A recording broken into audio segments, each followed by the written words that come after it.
welcome to the Badass Breastfeeding Podcast. This is Dianne, your lactation consultant. And I'm Abby, the Badass Breastfeeder. And today's episode is brought to you by Fairhaven Health. If you leak breast milk, you can now stop losing it to your breast pad and instead collect it to add to your stash. And we're welcoming to the family Solid Starts. Today's episode is brought to you by Solid Starts as well. And Solid Starts, the Solid Starts bundle is a collection of guides and videos that answer all of your questions about starting solids. So that's awesome. And we will hear more from our sponsors later. But you can head to Badass Breastfeeding Podcast and check out our sponsor page if you need anything. See if you can give them any of your business because they make this podcast possible. And while you're there, check out our merch page and check out all of our awesome merch, which we don't talk about, which is silly because we made it and then we don't talk about it. So we have cool things there, shirts and gear and all that stuff, lots of stuff with funny things on it, including the very popular 2-star review that we got. Somewhat informational, somewhat horribly offensive, which is there along with other funny things. And please check it out. It goes to support Dianne and myself anyway. And while you're there, scroll down. Oh, go ahead. I was going to say, I'm sure that person didn't expect that to be a t-shirt. So thank you for that. I'm sure they didn't. But it was too good. It's just too good. It is too good. I know it was 2 stars, but in me, it's like a 5-star review. Oh my God, it's great. Like we're sharing some information and we're horribly offensive. Like that's my life goal. I was like, oh my God, I made it. They get me. God, I love it. And awesome. when you're at the website, when you're at badassbreastfeedingpodcast.com, you can scroll down and you can enter your email address and we'll send you episodes straight to your inbox every week. And I think Dianne has our review of the week now. Is it 2-star, 1-star, 5-star? I know, right? We did get a new 2-star that might have to turn into a t-shirt. No. Oh. So this is from our email, badassbreastfeedingpodcast@gmail.com, and it comes with a question. So that's, sometimes I like those because it kind of just, gives us a little bit something to get us started off with. So it says, hello, I just started listening to your podcast. It has been so great for me as a first-time mom. My baby was born just under 3 weeks ago, and I feel like I have so much to learn on my breastfeeding journey. I recently listened to your episode about caffeine and elimination diets. It is good to know that caffeine is okay and also that alcohol is okay. I listened to that episode too, and this girl loves a good glass of wine because I definitely have been needing that to survive as my baby is up every 2 hours to feed at night. I was just wondering if I needed to be timing my caffeine consumption to be so many minutes or hours before feeds or if it's fine to drink whenever. I appreciate you ladies so much. Thank you for sharing your knowledge with all of us. And I was like, what a great question. Because I'm always just like, just drink your coffee. I didn't even think about okay, should we time it out? Should we not time it out? So for somebody who's only getting like very fractured sleep, that's a really great thought. So I said, this is a great question. You do not have to worry about timing. You can drink it whenever. And I asked her, I'm like, I'm sure other people have the same question. So is it okay if we share this? And she said, absolutely. So yeah, if you were wondering that as well, because we do talk about that with alcohol. We're like, okay, people say drinks at certain times, which you don't have to do, but that's what people say. You should drink it, at this time or at that time, depending on when you feed. So I guess it would make sense that we would question that with caffeine as well. And I would say no. It really doesn't matter. And always keep in mind that the older your baby gets, like her baby is 3 weeks old right now, or when she sent this, her baby was 3 weeks old. So it doesn't, your baby, as they get older, can metabolize better. So it's fine. Like they're constantly evolving and it doesn't matter. You don't have to worry about like timing or anything like that with it. I have yet to meet somebody who's like, oh, I had to cut down my caffeine consumption because my baby was jittery. Like, I just don't hear that as a complaint. If it happens, nobody talks about it. So I would say, don't worry about it. And like I said, she sent that to our email. So thank you so much for that.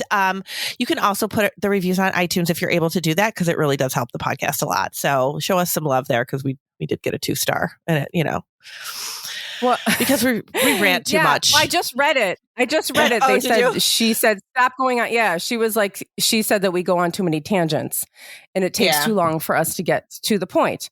And, I feel that. So, we're definitely always, open to feedback. And, but one thing I wanted to say before we moved on from this topic is if you do notice that you drink caffeine and that your baby is fussy or something like that, then cut back. If that's truly what you feel is happening, then you are the one who knows your body and knows your baby. So if you feel like, I've tried that. I know they said I didn't have to, pay attention to that. But when I don't, I really feel like it's affecting my baby. Okay. We're not going to tell you it's not. You're the one who knows your baby. Right. We're just going off of, what research and what Diane's experience of a long time, is based on. But of course there are people who are extra. I can't have caffeine. If I had caffeine, I would go to the freaking hospital. It wouldn't be my baby. It would be me. Yeah. It doesn't affect me. It doesn't affect me at all. Yeah, so it's different for everybody. Drink caffeine.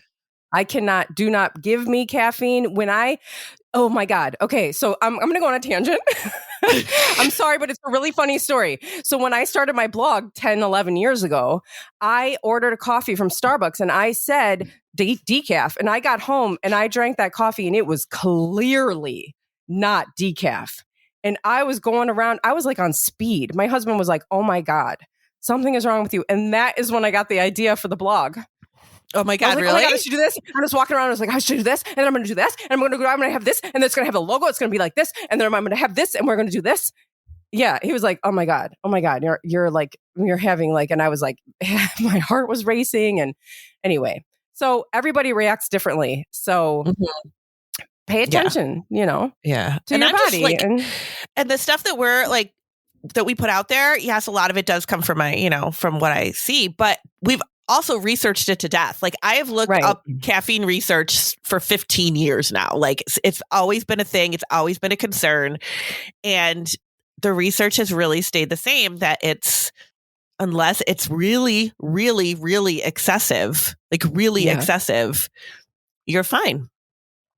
So that's what we go with. But everybody's different. So if you do see, like Abby said, if you see that, if you really think it's an issue, cut it back, but you don't have to cut it out completely. We never have to cut everything out completely. You can just cut it back a little bit. Go from 2 cups to 1 or whatever, half calf to or full calf. And if you go from not drinking any caffeine during your pregnancy, and then you start drinking again, when you're breastfeeding, you might notice more of an effect than you did before because your body's not used to it anymore. So just take that into consideration too. So. Kits. Yeah. No, 4th trimester. 4th trimester. No, that's next week. Yeah. 4th trimester. What a beautiful time. I love this topic. So I have to say, when I was doing a little research on the 4th trimester, I found stuff I wasn't expecting. And I guess I'm an idiot because I really didn't so I'm thinking 4th trimester is it's that time. And it's really kind of described, depending on where you look, it's described as the point of when your baby is born to when your baby is 3 months and their adjustment period and how you should keep that as if the baby's still in the womb, which we're going to obviously get into. But a lot of the stuff that I also saw was how the birth parent should be medically addressed during that time frame, to which we do not see. At least where I am, we don't see it. Yeah. So that I was like, wow, there's 2 sides to this 4th trimester that I never really thought about before. And that is that's a big deal. I feel too, that's a big deal. Yeah. And so before we go on, just to address, the information that comes out in our podcasts, this is a whole entire 30, 40-minute conversation about the 4th trimester. It's not like there's a magic punchline that we're going to give you at some point and we're waiting for the end to tell you. This is it's going to be information about the 4th trimester the whole time. Yeah, so, hopefully it will help you to understand why your baby's behaving why they are. Right. Yeah, exactly. Because I think that kind of goes along with, we did an episode like, I don't know, a while ago about expectations. Yeah. And this kind of goes along with that. And I had this conversation actually with a family just like 2 days ago, because the expectation of their 2-week baby is absolutely not what the reality is. And we talked about the 4th trimester, and we talked about expectations and how it really, and she knows that. She's like, this is absolutely not what I thought it was going to be. And a lot of times we do know that, but we maybe don't feel comfortable enough saying that to somebody. And it is like, we don't talk about how much the 4th trimester is going to be right in your face after you have this baby. And we never even it was never brought up when I had my kids. 4th trimester wasn't something that anybody talked about. I don't even think it was a thing then. Nobody mentioned the 4th trimester. I don't know. It's a lot. So what it is. So if we want to talk about what it is, like I said, there's 2 sides to it. So, we'll converse about both. But it's like that, the time from when your baby is born to when they are 3 months old. So it's basically a trimester, like how we would see that when you're pregnant, there's 3 trimesters, right? You're in your 1st trimester, your 2nd, your 3rd. And then the 4th is technically out of when your baby's out of the womb, those 3 months after the baby's out of the womb. And it kind of comes about because your baby is born way earlier than they should be. I mean, nobody wants to really admit that the baby should be in longer, but they should. We can barely make it to 9 months, but your baby should be longer. Well, I mean, if you look at other mammals, right? I'm sure you're about to get into this. This is the part that really excites me. Yeah, so Abby can do this part because it's fun for her. So if you look at other mammals, like we're mammals, and if you look at other mammals, our babies are born earlier and more immature than pretty much all other mammals. If you look at like a horse, I don't know if you've ever seen, I had the pleasure of watching a horse be born, and when I was younger, and the horse comes out, plops the horse onto the ground, and the mom's working with the placenta and the sac and all that, and then the horse stands up. Yeah, and they're like, see ya. Yeah, or they stand up and nurse and all this. But with humans, obviously, we have our babies so much earlier. Because evolutionarily speaking, we were more hunched over. Early humans were more hunched over, so the birth canal was wider. And as we have become more upright, the birth canal has gotten very small. And the way that humans have dealt with this evolutionarily is to deliver the baby sooner when they're smaller, so that they can come out. But what that means then is that we must treat our new babies differently than the horse mom treated her baby. Right. We have to create this 4th trimester, which is sort of mimicking the womb for 3 extra months. Mm-hmm. And it really, because they say that, this kind of came about because they say that babies are born, or human babies are born, like 3 months earlier than they should be. So we should still be treating them as if they should still be in the womb. And what does that mean? That means keeping them super close to us all the time, which is what babies want, right? That's people always say, I put them down and they don't like it. Baby falls asleep in my arms. I put them in the bassinet. 15 minutes later, they're up. What do I do about this? I mean, it's like, I don't know what to tell you. The baby just doesn't. Yeah, your baby is not ready. They don't want to. Right, they're not be ready away from you. I feel like the conversation that I had with this mom the other day, the whole thing was like 4th trimester. The baby really doesn't like it when I sit down. The baby likes it when I'm holding him and walking. Well, that's because that's what they were doing in the womb, right? Yeah. That was lulling them to sleep in the womb every day. And then what happens when you go lay down to go to sleep? That's when they're awake and kicking you. And they're dancing. Because, then they're dancing around and moving around. Like, this is what we're supposed to be, like, this is what babies want. They want to be close to you. They want to be able to they love that white noise because it sounds like your blood swishing through the placenta, through your veins, through everything. That's what they're hearing, is that swishing sound. That's why babies love that whooshing sound, because it sounds like they're back in the womb. So this is how they want to be. And this is like a full 3-month process for them to really kind of get settled in. And the last thing you want to hear when you are sleep deprived with a 1-week-old is that this is going to be a 3-month process. And I mean, babies do settle in, like they do. It's not like, okay, at the 3-month mark, all of a sudden, flips a switch and they're a totally different baby. That's not what happens. But in the beginning, we're talking those first few weeks at least, they really need that connection all the time with you. And the expectation really is that they will eat and go back to sleep. And you will have time to do whatever it is that you need to do, because there's going to be 2 hours before you need to feed the baby again. So there's, lots of free time in there, right? And it just isn't the way it is. Yeah. Yeah. And this is where skin to skin, this is why skin to skin has become so heavily promoted. Mm-hmm. And why we talk about nursing on demand, and we talk about babies nursing constantly, just wanting to be latched on all the time. Because they come out and they want to be on your skin and they want to be nursing. That's their comfort.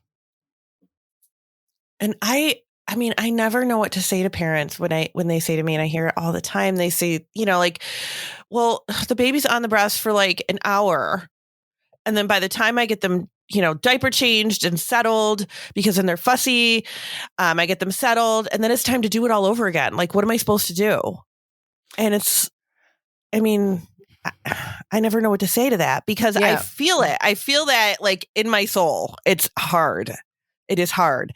And the last thing you want to hear from somebody is, yep, just, this is it.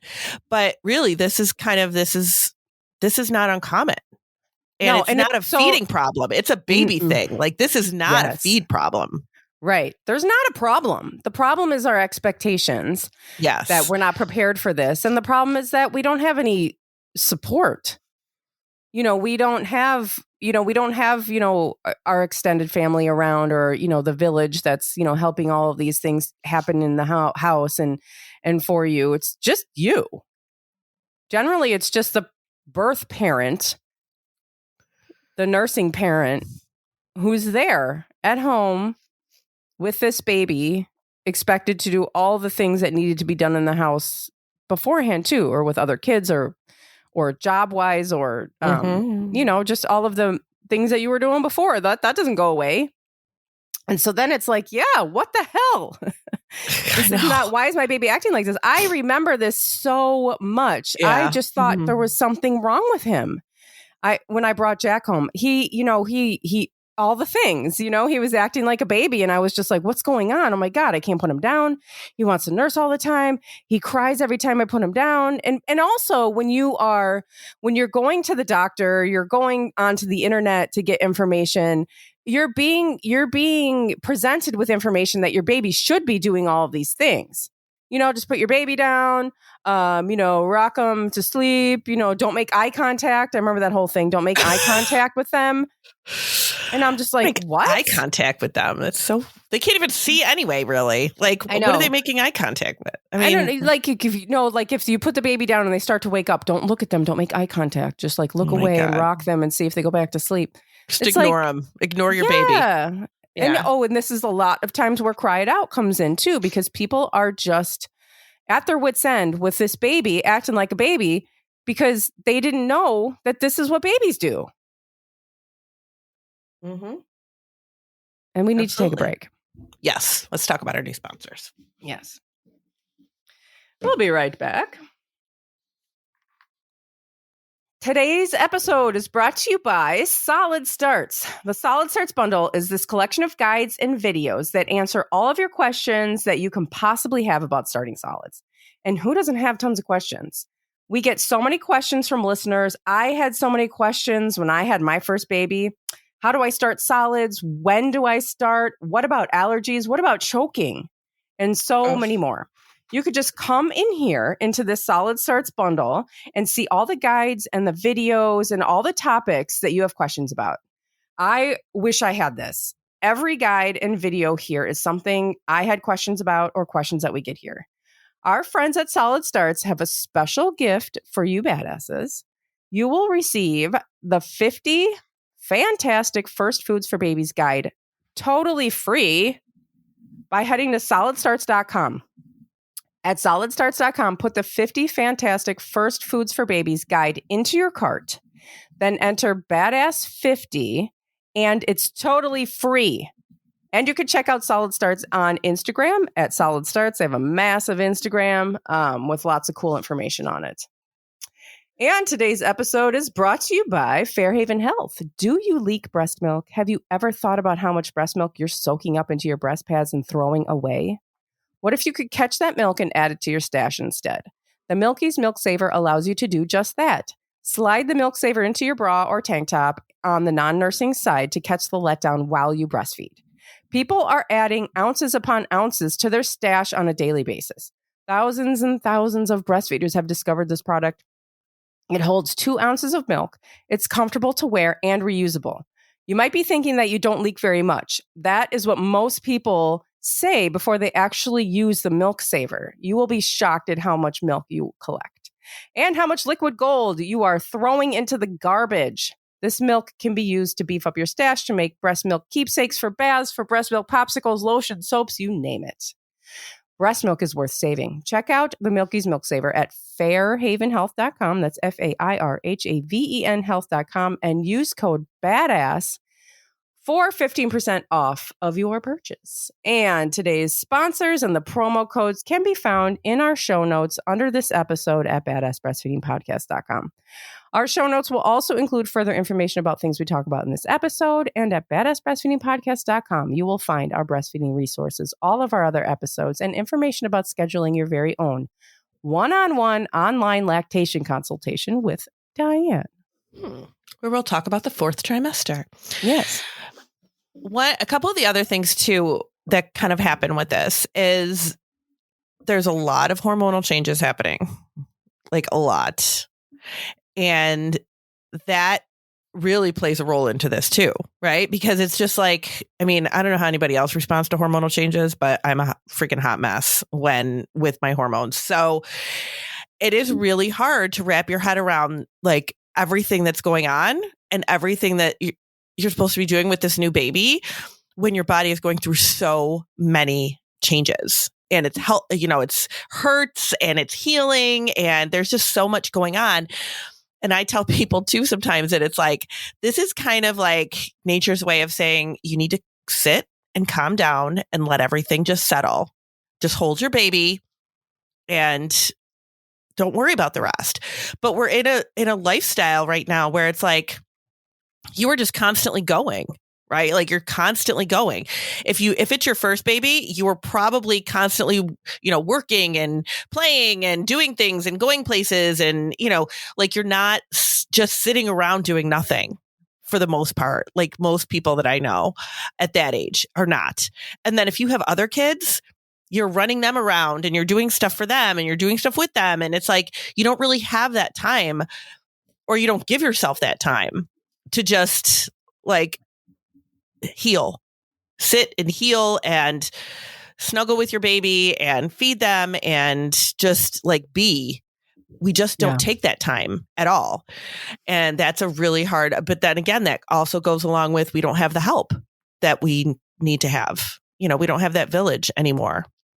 It's true. Which kind of forces you into, being, when you have a village, you're kind of forced into relaxing and letting everybody else help you. We just don't have that like we did. Yeah. Right. And we focus from the moment that your baby is born. If you're in the hospital, they are in your room every freaking hour, waking up your baby, poking them, prodding them, seeing if they're okay. They don't pay a single attention to you. They are not like, oh, how are you? Let me check this. Let me check that. I mean, at least for me, they checked on me a couple of times, but they were in there checking that baby over and over again.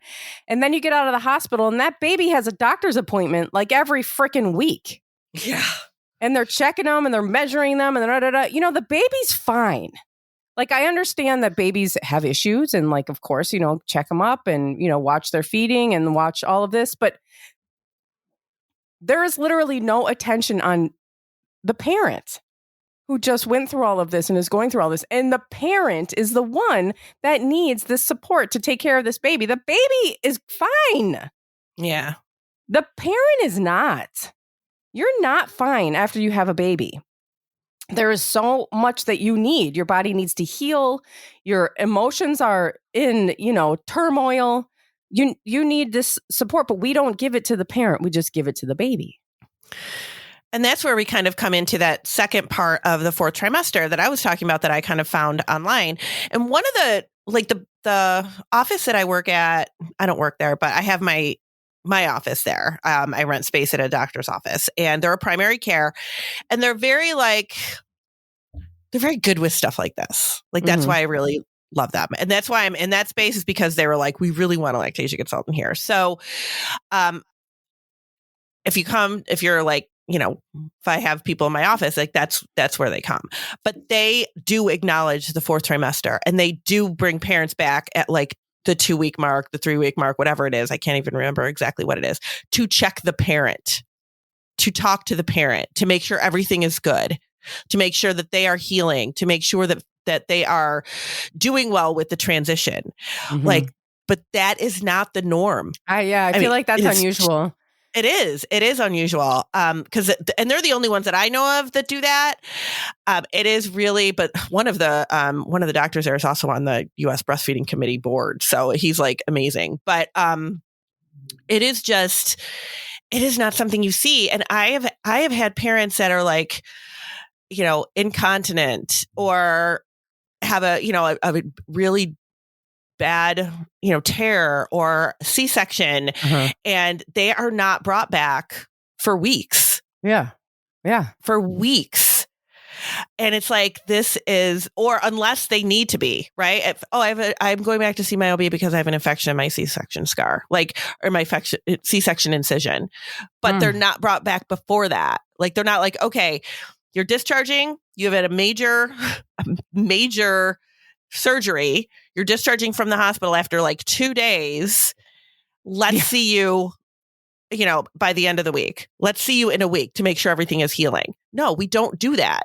And I don't understand why, but that should be part of that fourth trimester. It should also be focused on that parent, because you, like Abby said, you are the one that is going through all this stuff. And you can't have a mom without a baby, and you can't have a baby without a parent. Like, you can't.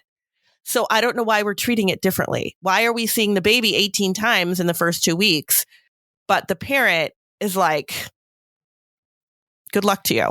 Yeah. I mean, I think those early appointments are really focused around the vaccine schedule for babies, right? That's generally what it is. I think that's generally when the appointments are set. Because a lot of them is like, okay, if there's an issue with like weight or jaundice, like the first appointment especially, and then like what I used to see a lot of would be like, okay, the first appointment is making sure the weight, the baby looks good. Parents usually have a lot of questions around just the typical things, sleep. Like, the baby's not sleeping more, the baby doesn't want to go in the bassinet. Why is that? Why is that not happening? Why does the umbilical cord belly button look like this? Is it infected? If the baby was circumcised, that's usually a question. Just like those little, like, coming out of the hospital type things. Yeah. And then usually at like the 2-week mark, and 1 month mark, they'll start talking about things like development and, what things should be looking like at that point. But a lot of it is just, kind of like the same information that is just kind of spewed out there. It's not really based on like your baby. It's based on just a baby. Yeah. Yeah. And nobody really talks about where you should be physically, mentally, emotionally. And they just don't talk about that as much as they should. Yeah. And and when we did that episode on postpartum postpartum like depression and anxiety. Yeah.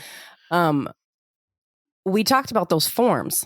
Like you'll go to the doctor and they ask the forms like, have you been feeling depressed? Have you been feeling anxious? And you can like, you put whatever you want on there and you hand it in and I don't know, what do they do with it? Because it never comes up. They're supposed to look at it. No, I know. They're supposed to look at it. And oh my God, this is so funny. I had breakfast the other day with two friends of mine. One who's a therapist who focuses a lot on postpartum, and one who's a dietitian who does a lot with mothers and babies. And like we've been doing like meeting up randomly, for breakfast since prior to the pandemic for like years. And the therapist, I used to be involved with her with trying to really push a lot of postpartum awareness in our community. Mm-hmm. And a lot of this was, pre-pandemic, because then once the pandemic hit, everything, shit the bed. But we're talking, and we always get into that conversation, regardless of like, what we're doing or whatever. It could be like years go by. We always get in this conversation about how nobody looks at those forms. Like nobody talks to parents, nobody. And even like I recently went to a doctor's appointment and they ask you all these questions. It was like a new primary care provider. They ask you all these questions and they're just like check boxes, right? Yeah. So they don't really they don't go over it with you. And it's like, what? And of course I know better. So I'm like, why are they not asking me about this? Why are they not asking me about this? Why are they not asking me about, and they never did. Like they never asked me about very crucial questions that they should have. And they don't, my therapist friend, she was like, this is the opportunity. She goes, they do this with parents and this is the opportunity where they can actually sit and have a conversation with parents. And it's like, they don't. They have them fill it out because that's what they're supposed to do, but then they don't address it. And it's like, you can't have somebody fill out that Edinburgh or that postpartum depression scale, whatever it is, and not talk about it with them. I mean, what's the point? What's the point then? Yeah, exactly. It doesn't make any sense. And we're not doing any good just handing it out and going, oh, but we gave it to them. Right. Yeah. Well, but you didn't talk to them. And it said that she clicked depressed, but she didn't click, check suicidal. So we thought, so that's good. Right. It's like, well, but they don't, whether they're even if they're looking at it at all, which I feel like they're not. No. And there was times like when I was in a pediatric office, there was times where I would look at them and I'd be like, did anybody call this parent? Because her assessment is super high. And they're like, oh yeah, can you give her a call? Yeah, that's what the lactation consultant should do. Why are we not talking about this when she was face to face with you? Yeah. Like that is where you're supposed to have the conversation. But we really do not pay attention to the parents like we should. It's yeah. I mean, we really just do not. We're like, oh yeah, you have a healthy baby. Everybody should be happy. That is just not where, that's just not, that triggers me to no end. Like when I hear people say that, it really is triggering to me because I'm like, that has nothing to do with anything. Like, yes, of course, everybody's happy that they have a healthy baby, but we need to have a healthy parent as well. And it's not just not just physically. Right. Because then it's like, well, we checked her, incision or whatever, and it was, it's good. So you can go home. And I think people also think that if you're going to have some kind of effect of something, it's going to happen sooner rather than later, which is absolutely not the case. I mean, and that's why everybody should really pay attention to what's going on between the parent and the baby in that first 3 months, especially. But, obviously, because postpartum mood disorders can creep up a year in, 2 years in. Like, it's not something that is like, oh, okay, well, you're 2 weeks postpartum. Yeah, you're out of the danger zone. No, that is not the case at all. But with our, like this fourth trimester, I mean, if you really think about it, like we say, like babies should be, with their parent. We should be treating babies as if they're still in the womb. We should be treating parents as if they're delicate and making sure they're healing and making sure that they're, mentally and physically transitioning well. Half the time people are just going back to work. Like, how are you supposed to do that when you're getting ready to go back to work in 6 weeks? Like, we are supposed to be, I mean, here in our country, 6 weeks is like, oh, you're good. You're clear to do whatever you want to do. Yep. Go on. Go have fun. But you're literally in the middle of the 4th trimester. Yeah. Like, that's why I think I was like, is the 4th trimester really a thing? For like a million, for years and years, because everybody just kind of goes, oh yeah, it's 6 weeks. Everybody's, you're clear to just go live your regular life again. And it's like, really? Because nobody right. Well, told because the baby of capitalism. I mean, we have to keep capitalism going. We need to keep workers working. We need to keep this system going. So you don't get to just go and sit at home. They're not going to save your job for you. That would be crazy. That would be so Canadian of them to like just save your job for you for like a year. Right. And so we're not going to do that. And so we have this 4th trimester that is really a thing, but we have this society that doesn't accept that or understand that or really accept that. I just don't think the understanding is not there. I think that it's just that we don't have time for that. We don't have a system that supports that. And so you have these babies and these parents that, are biologically needing something and, environmentally aren't getting that at all. And so you have, this is where Cry It Out comes in. This is where, like medication would come in, which I'm on medication. I fully support medication. So I'm not saying that it's like bad, but like, you then have to just deal with what you're going through because you have to be functioning in this society. So it's, you have to just do what you can do.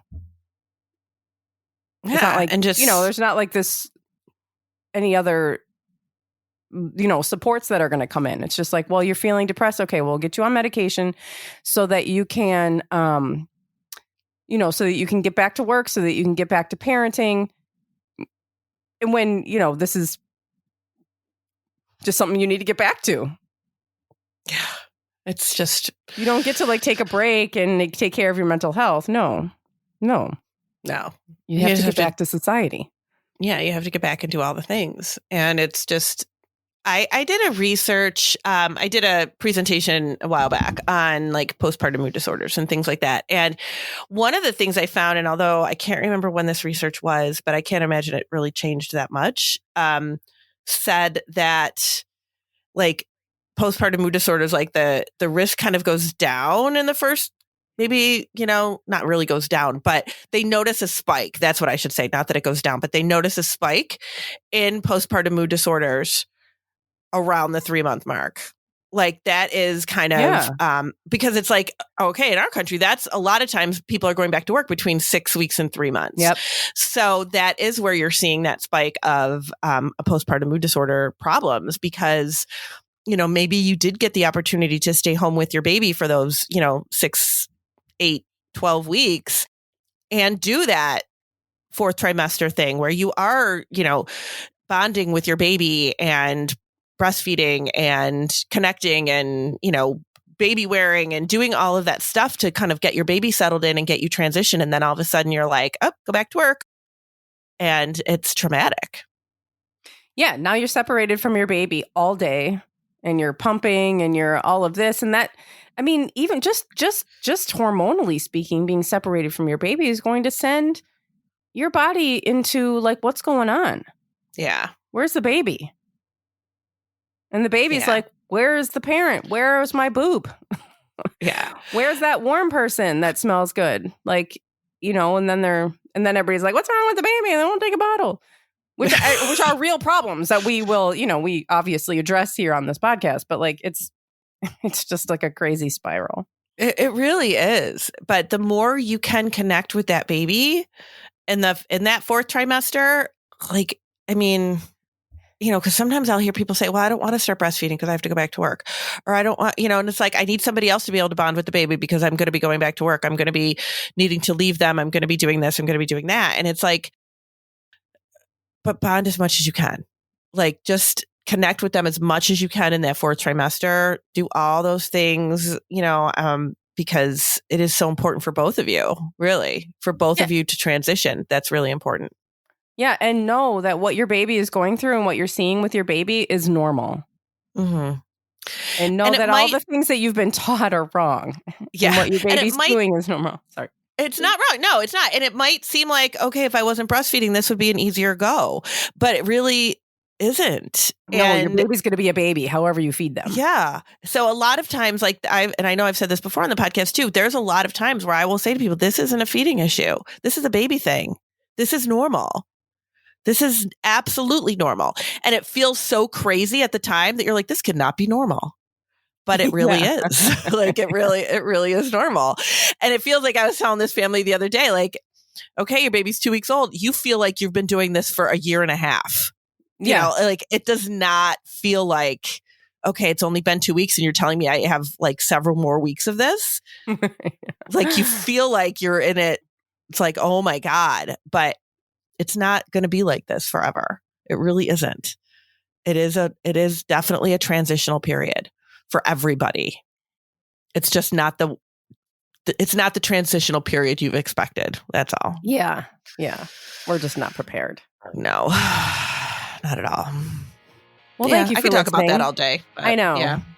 We got to go. But thanks for listening. Thank you. And we'll see you next week. See ya. Bye. Bye.